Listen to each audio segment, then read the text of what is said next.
Should we start? Mhm. Okay. Hello, my name is Joshua Chung, and I'm the build lead for robotics.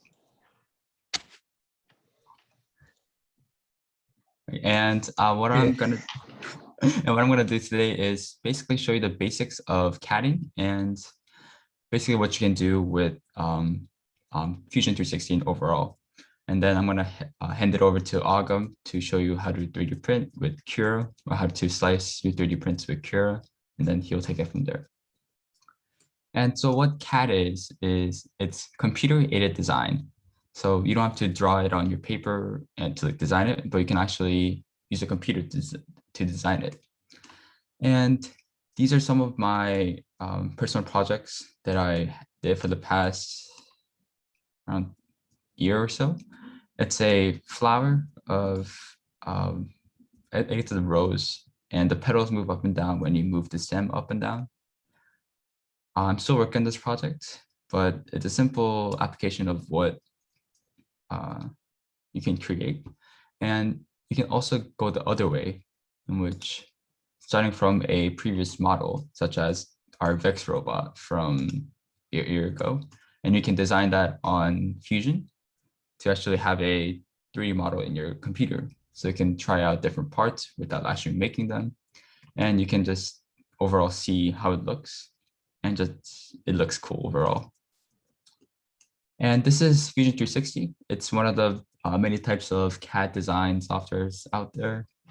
There's Inventor, Fusion 360, SolidWorks, and many others. But at least this week, we're using Fusion 360 because it's, first of all, free for basically all college students, and it's pretty easy to use. And so what I'm going to do today is basically make a small chair, because that's all I can think of really. So we're going to start with just saving the file as chair. And this is your design area, just overall.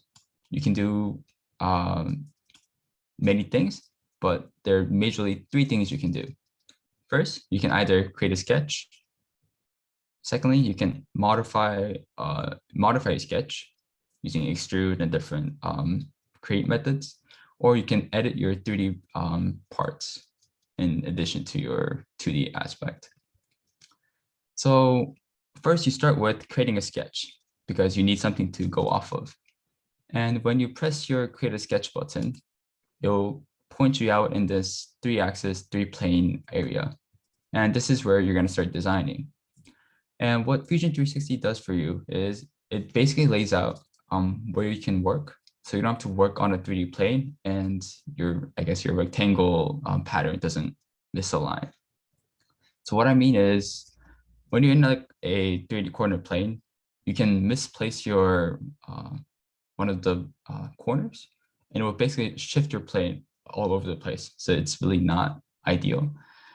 And in this case, we're just going to start with the Z and X plane. And then we get the Z and X plane that we can work with. And you can see what plane we're working in by the top right view cube that you have right here. And one thing that Fusion 360 allows you to do is view your 2D model or your 3D model in 3D space. So you can basically even create a 2D sketch and view it on a 3D plane. So you get a general idea of what you're making.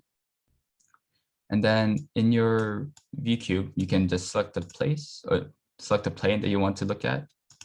So it just directs you to there. So you don't have to try to align it, and you can just press the view cube. And in your design area, in your sketch area to be specific, you're going to start with create most likely. And what create is it's basically small methods or functions you can do with your design. And this is where you're going to get your general shapes, lines, general curves, and anything you have to do on a 2D plane. So let's just start off with a circle. And in this case, you can move your mouse to dictate what the diameter is going to be, but you can also type out what you want it to be. So let's say 100 millimeters or 20 millimeters, or generally, in most cases, you know what you're designing, so you just know. But in this case, we're just going to do 100 for simplicity's sake. And then we get something like this. It's a circle of a diameter of 100 millimeters at the origin 0, 0. And in this case, we dictated what the actual physical limit is going to be. So in this case, it was 100, but you can actually make it without any size constraints like this. And how you know the difference between the size constraint is if it has a dark or black border or not.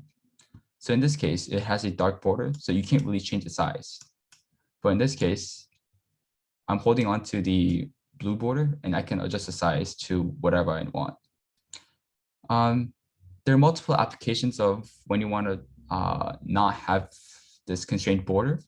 That's when you have dynamic designing. But in most cases, you want to kind of stay away from this blue line design aspect, because if you shift it a little bit, your whole design shifts in a way.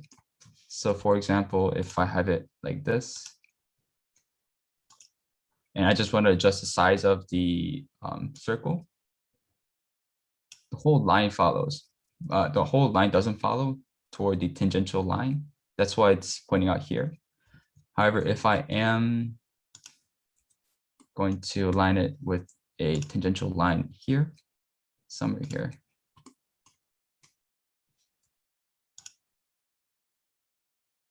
and I can adjust the size here, I believe 30, and it should follow. And this is when you should do constrained design to make sure it follows.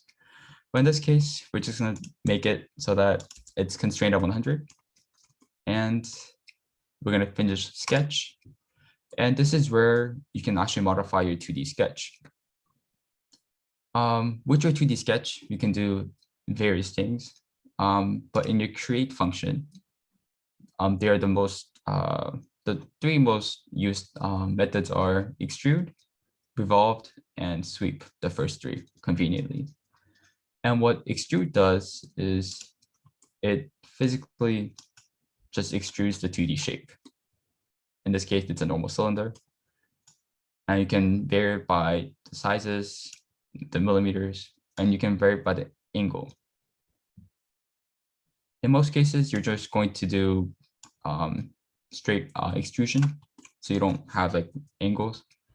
And in your extrude panel, you have different types of profiles you can do. You can do one profile plane, offset, but one of the most common things you can do is symmetric, in which it does two sides at once, or two sides where you can do varying extrusions. Sometimes they're useful when you're making a hole and you're gonna cut your part. I'll get into that later, but in most cases, you're just going to stick with one side because that's what you're working with. And let's make the thickness of the chair around 10 millimeters, just to be sure. And we get something like this. It's a disc. Nothing much, but we'll add more onto it. In normal cases, like the chair I'm sitting in right now, we have 4 legs, and the bottom of the chair is around the bottom of the chair. The seat of the chair is square, but in this case, it's a circle. So one cool thing you can do with the circle is have a pattern that goes around it, and you can use that so you don't have to repeat it. What that means is I'm just going to make one leg and just copy it 5 different times.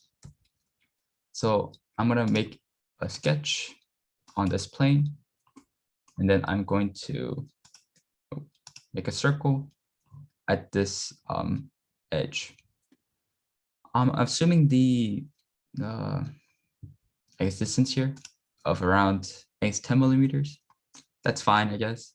But you can also make it go smaller. But if you wanted to go bigger, you go more to the left in this area. So in this case, we will do around 9 millimeters to have a little bit distance on the side. And then we can finish it like that.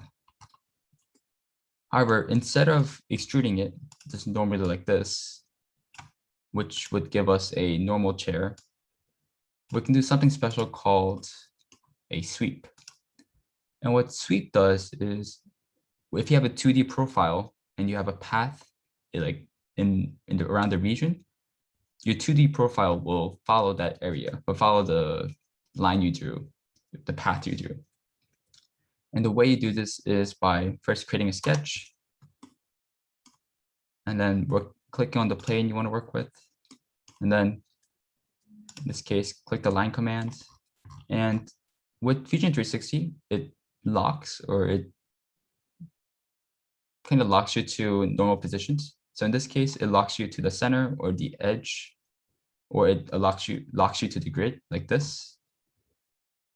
You can change that, but in most cases you want to keep the grid because you want to be able to snap to, I guess, this diameter of a circle. And in this case, we're going to not just extrude it out straight down, but we're going to have the path a little bit angled outwards. So we have the leg a little bit going outwards. And we can finish sketch. And then in the create tool, you can sweep, click on the profile you want to select, and you want to extrude, and click on the path.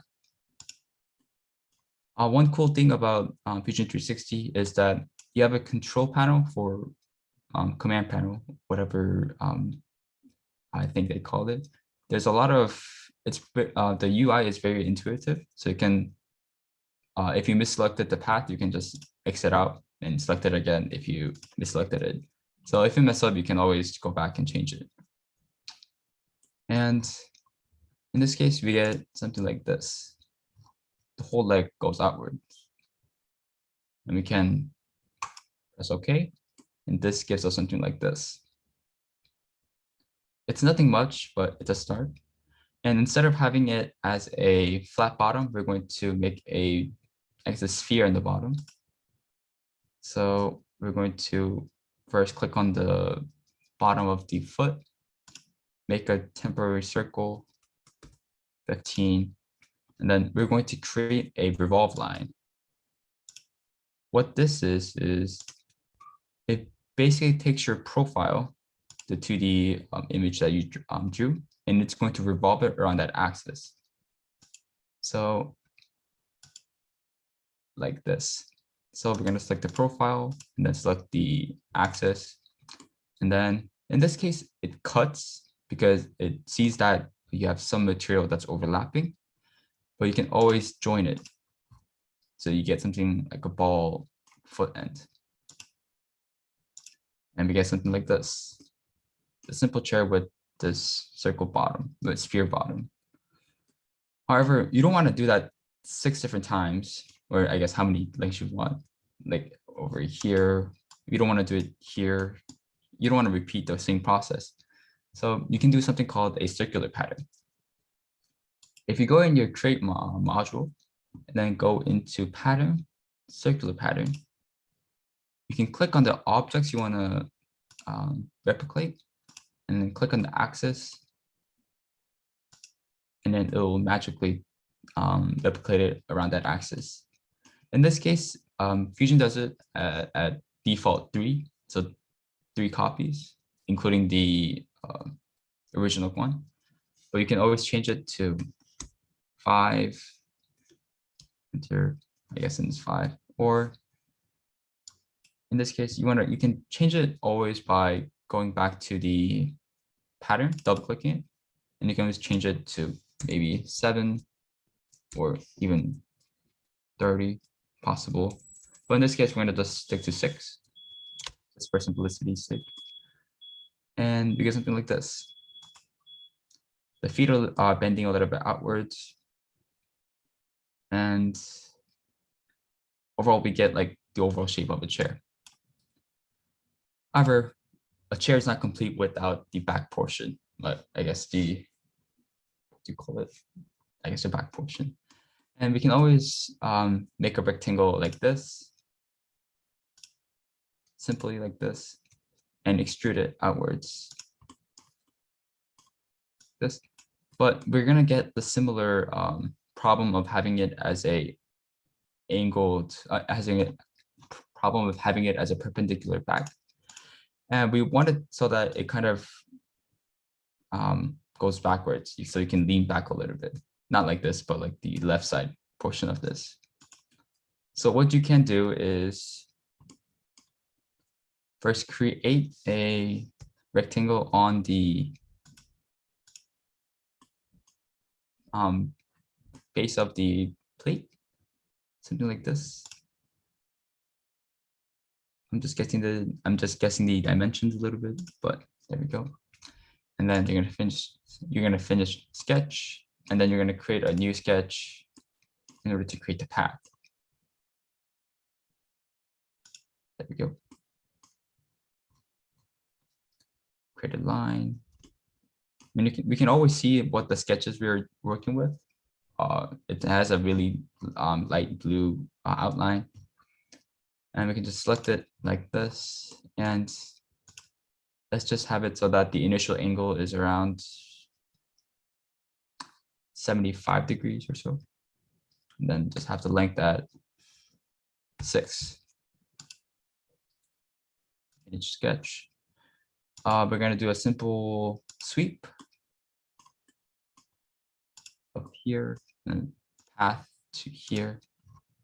Then we get something like this. It's pretty short, but it's around 6 millimeters. But we get something that's following the path. However, one problem is that if you draw another rectangle here, it's going to just extrude straight up because the face is perpendicular. The face is parallel to the seat base. So what we can do is cut away the extra material and have it so the angle is upwards. What I mean by that is, excuse me, is we can start in this corner and then have it snap to the right angle or perpendicular to the other line, this line. If we do that, we can cut away this portion.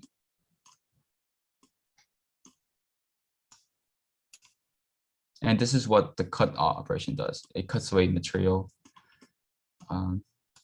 Intersection does what it saves what it only intersects. Join does, in this case, join. New body creates a new body, but you're rarely going to use that.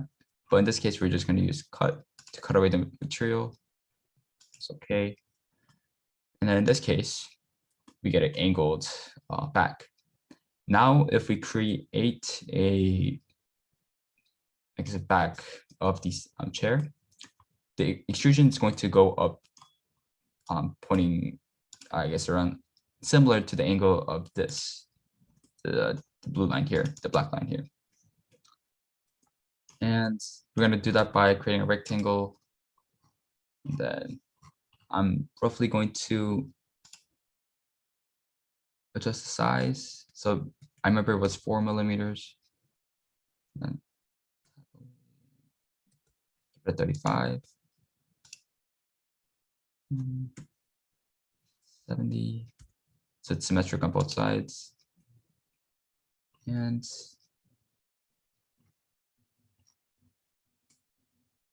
oh wow, messed up. Rectangle here, and then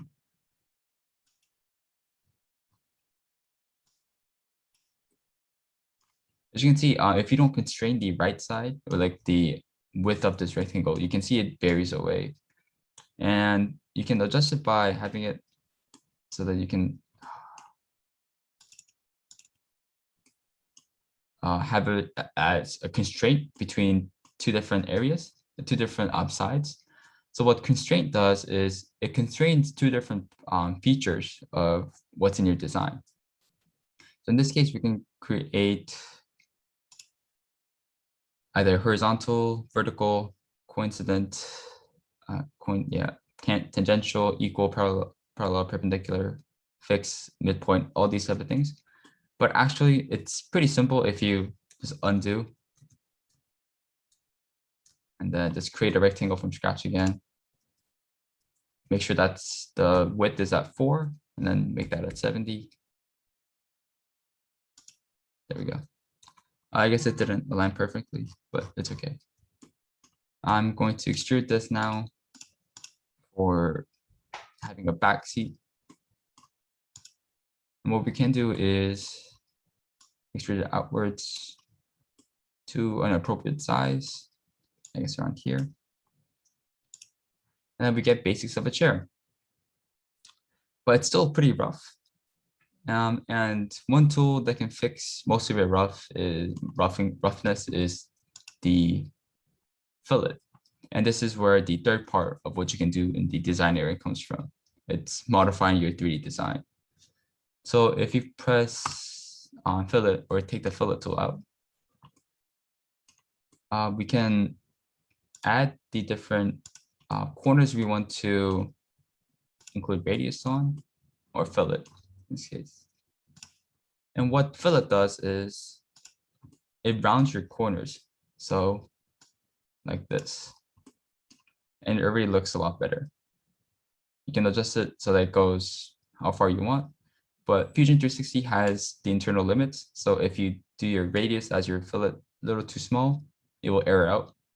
So you have to just make sure it's okay. But in most cases, you can just fillet to what you need and press OK like this. And we can also include fillets here just to make it look good.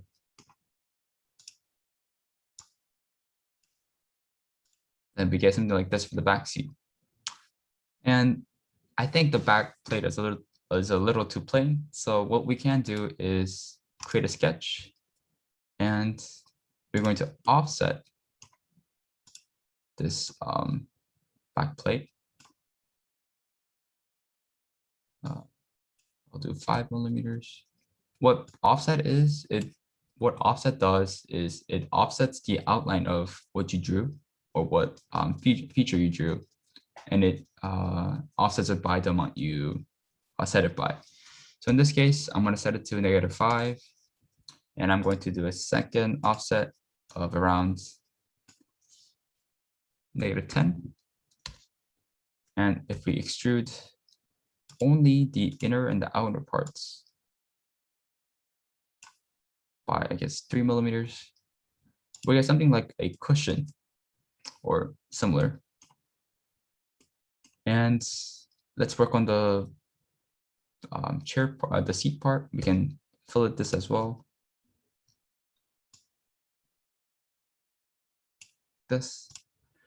And then create a sketch on the plate, on the seat plate. Offset it again by a certain amount.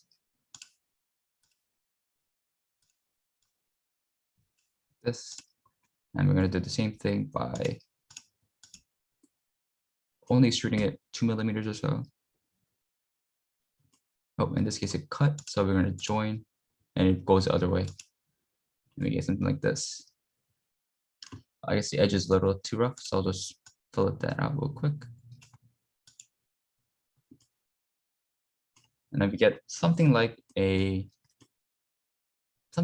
It looks kind of strange, but it is. And one final thing before I hand it off to Agam, I'm going to add a loft feature. And what loft feature does is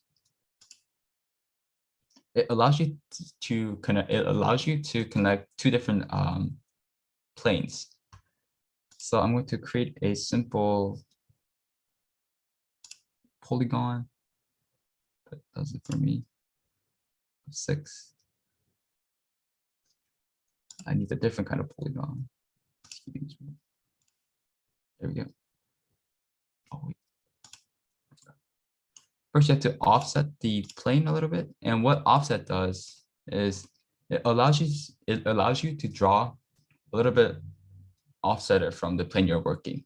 So instead of working on the Z and X plane, we can offset it by 20 millimeters or so. In this case, I'll just offset it to 25. And then we can draw the hexagon on this plane. Polygon, square circle. this. And if you can see, it allows you to draw a little bit far from the plane. And simply, if you finish sketch and create a lot from profiles to here and here, and join it, it joins the two different features. So you can have it going from, in this example, a square to a circle, or any shape to any shape. And in this case, we use it as a circle to a hexagon. And one final thing before I hand it off to Agam, I'm going to just add a quick name in the bottom of the chair, if it allows me to do that. Let's do a hi, if okay. And then we can, it acts like a 2D profile. So you don't have to actually write it down again. You don't have to actually model out hi. And what we can do is extrude hi if we can. Extrude, if I'm careful enough.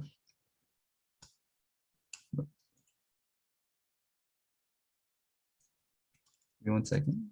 Finish sketch, extrude. Dang, it doesn't allow me to select it, but you can theoretically extrude like this. There we go. You can extrude your writing like this, simple like that. And after you design your part, you're going to have to save it in a format so that your 3D printer can actually print it. And that format is called STL. I forget what it stands for, but it's one of the files your slicer program can actually understand. And how you can export to STL is by just clicking on the body you want to export. Then you can save as STL. And then normally it sends to 3D print utility, but you want to deselect that. And when you deselect it, it allows you to save it as an STL. So in this case, testing, save. And in my messy desktop, I can open it in a 2D, I guess. In Mac, it actually just has a software, I guess. And you can view it in like this. And I'll hand it off to Agam from here. Thank you. Nice. Let's see if I can. Does it work? Yes, no, maybe. Yeah, we can see it. We can see it. Okay. I'll just start off with the printers. Okay. So there's mainly two types of printers that are used by normal, for us basically. One's the SLA printers. They use what's called a resin tank, where there's resin stored in, and the print bed goes down, and there are lasers, mostly UV lights, that are focused onto it to build the cross-section area of what you're trying to build. And it builds layer by layer, and it goes up instead of going down. And it's mainly good for small parts because it's really precise, given it's just lasers focusing on everything. And the one you're talking about today is the FDM printers. These are used a lot more in the industry and for building parts. This one basically uses a plastic filament that is melted in the extruder, and the extruder kind of goes around printing the cross-section of the part layer by layer. And today, okay, there's multiple slicers.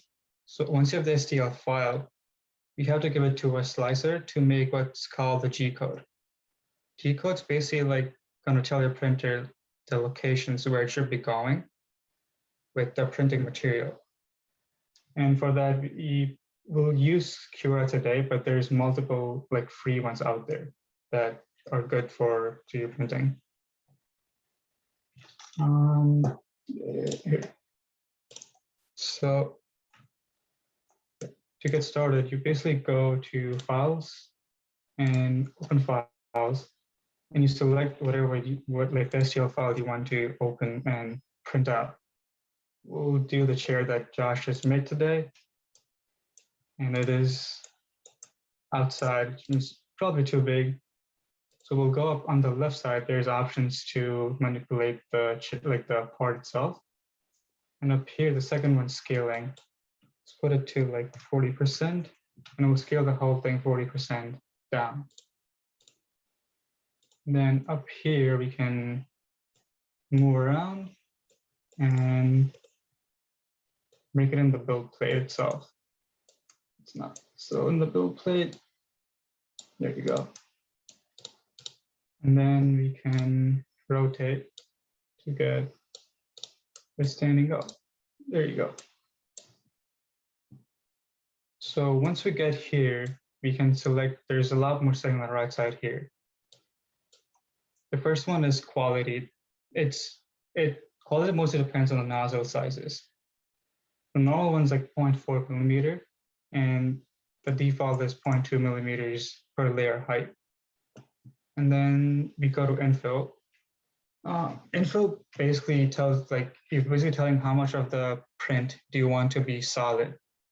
You mostly want to do about 50 to 80%, because that's where you get like the stronger ones. If you do full 100%, it's going to be fully just plastic, and it's easier to break if you do that. And it's going to take a longer time, and you're going to use more plastic or like your material, whatever material you're using. And as for the infill pattern, it will select by itself sometimes the pattern depending on the infill density. But I like to mostly use a cubic one just because it's really cool and it makes a print pretty strong. Let's see. Next one's material, as in the printing temperature. This one basically sets the temperature of the nozzle itself. So at what temperature you're melting the PLA, which is a material that mostly used. You don't want to keep it too high or too low. If it's too high, it will keep melting and extruding where it shouldn't be extruding, and will screw your print up. And if it's too low, it won't melt at all. And the next one is build plate temperature. This one is the temperature of the build plate itself. It's mostly important for the first layer. If it's too low, then the layer won't stick, and it will cause something called like the print will fold up. So you want it to be pretty like hot, so it sticks on the build plate. Next one is print speed. This basically detects how fast your extruder is going. If it's too fast, it will have a lot of jerks and the print won't be as good. And if you want to do it slower, it will take a lot of time, but your prints will be really nice.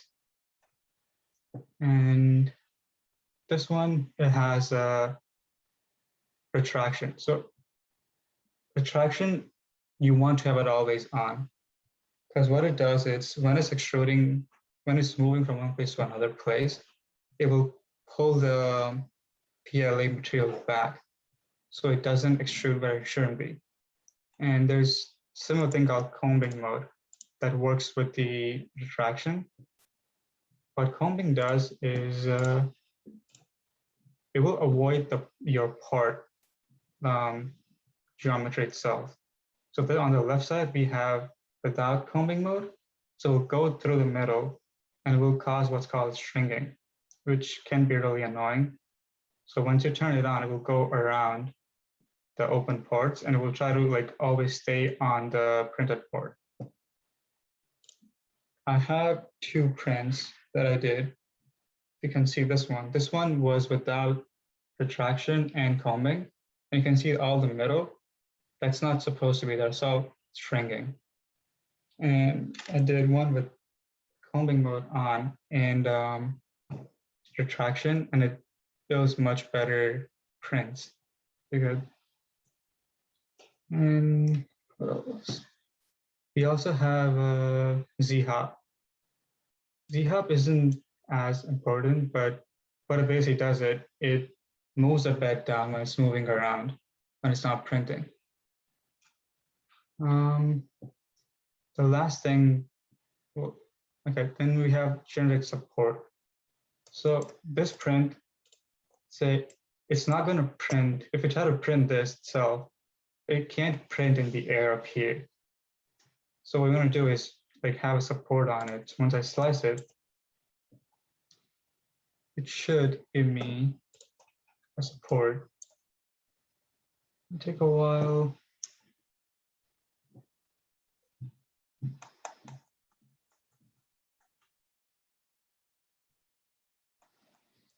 So as you can see here, these are basically the support that it makes to build this top layer up here. Without it, will try to print in air and your print will be pretty bad. And this one, the support density is similar to what we had as infill. So this is the infill for the supports. The lower the infill, the density for support, the easier are they to like take out once you have printed them. So you want to have them lower, and the lower you have, the lower you're like wasting material because you can't really use the support material again. And the last thing, I guess, is the build plate adhesions. I normally, so the skirt one is basically, it makes like 5 layers around to kind of clean out the nozzle before actually starting print. And there's a raft, which is, raft makes a whole layer under it. And it's about 4 to 5 layers up, and it prints on that layer itself. I personally don't like to use it because it uses good amount of material and it's harder to take out. But it comes up. Yeah, it makes a whole platform for the print to stand on. Draft is good when you have a print that has really small places on the build kit itself, so you get better adhesions. Otherwise, you just want to use skirt. I think that. So if we were actually printing the chair, would you use raft? Yeah, I would. Okay. I don't know if I have anything else I can show, like a raft. That might be, it might be good on.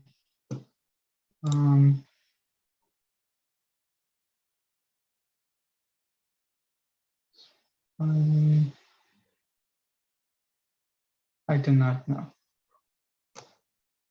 But if you have something that has a really small cross section that's going to be sitting on the build plate itself, you want to use raft.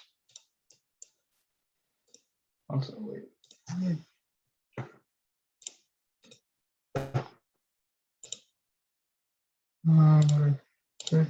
So another thing, you don't want to, you should try moving around the parts.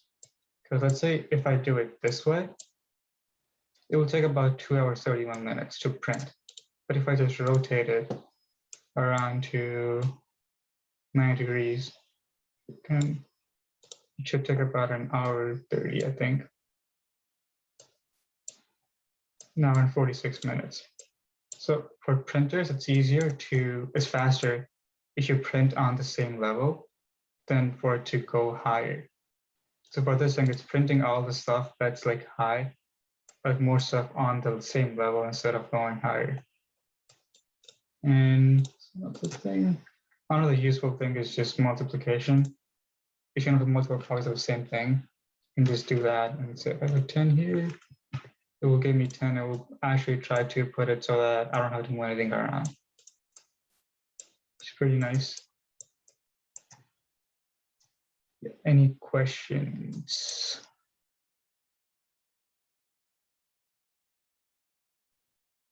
I guess, is there a sweet spot for the support infill?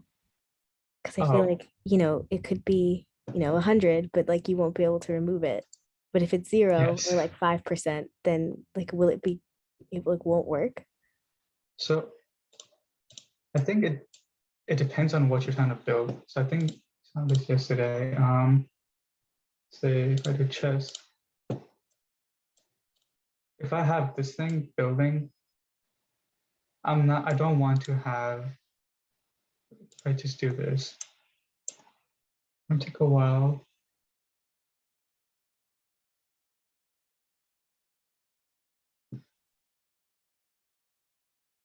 So at 20% support, it's taking almost 180 grams. And most of the support is basically down here on the bottom.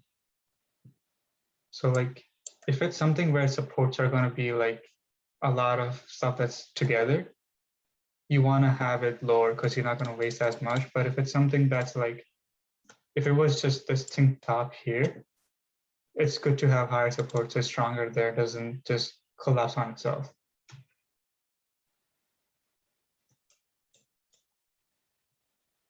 But mostly it's like 50 is probably the max I would go for supports. And then does it just like tell you what temperature to have everything at, like on the Oh, no. materials, or how do you find that? You have to do trial and error. Okay. I had to do before. So normally it prints at 210, but it was like extruding out when it didn't need to. And the bed was at like 60 degrees, I think. It was the lower, no wait, let me phrase this better. You should have it, you should get as low as you can, because the more the higher you have it, the more power it's going to take to keep the printer running. Mhm. And if you're doing big prints, you want to try to like not use as much power. Heat takes too much power to generate, I guess. What's the longest print you've done? Like This how one, long do they go? 18 hours. That just sounds terrifying. Like, what if it completely messes up like halfway through, but you're asleep because it's the middle of the night? Yeah. I say so. For the most part, if the first like 5-6 layers are done, it will get it done perfectly fine. Okay. You just got to take care of the first like 5 or 6 layers, because if it doesn't, most prints fail because they didn't stick properly in the first layer. If it's stuck there properly, it should in theory go, or it's with like go about. It shouldn't fail. I've had like one print fail when it was like 30-40% done, but it's very rare. So I guess like, are there any like common problems that newbies run into when they're trying to 3D print? Yes, the stringing part. Okay. The stringing, you have to go to you got to go to additional settings up here and enable like combing more here. But I think that's about the only thing that should run. Everything else is like simple, I guess. Like temperature, you can try to change around, but that's about it. You shouldn't have to like go around anything else. Should be all like done for you and there. Thanks. So, any other questions from anyone else?